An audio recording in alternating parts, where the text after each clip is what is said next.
आणि स्पर्धा परीक्षा, पेपर फुटी आणि इतर गैरप्रकार संदर्भात एक नवीन कायदा केला जाणार आहे। नवीन कायद्यासाठी सामान्य प्रशासन विभाग तज्ञांची समिती स्थापन करेल। ही समिती अभ्यास करेल आणि कायदा करण्याविषयी सरकारला शिफारस करेल। तलाठी भरतीमधल्या गैरप्रकारानंतर राज्य सरकारनं हा एक मोठा निर्णय घेतलाय। राजू सोनावणे आपल्याला अधिक माहिती देतात। राजू, सरकारची योजना काय आहे आगामी परीक्षांमध्ये गैरप्रकार रोखण्यासाठीची? जनता पाहतो आपण स्पर्धा परीक्षा, तलाठी भरती असेल किंवा अगदी पोलीस भरती असेल किंवा आरोग्य विभागाची भरती असेल, यामध्ये वारंवार गैरप्रकार जे आहे ते होताना पाहायला मिळत आहे। आणि या संदर्भामध्ये राज्य सरकार एक मोठं पाऊल उचलतंय।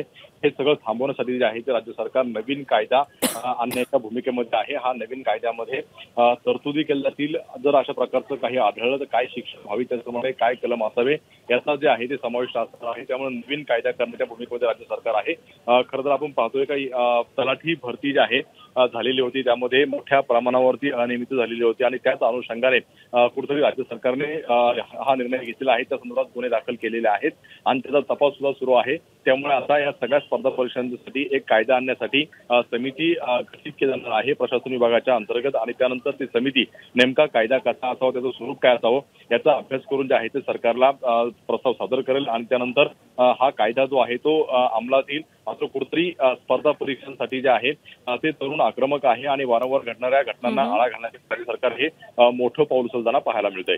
धन्यवाद राजू या माहितीबद्दल।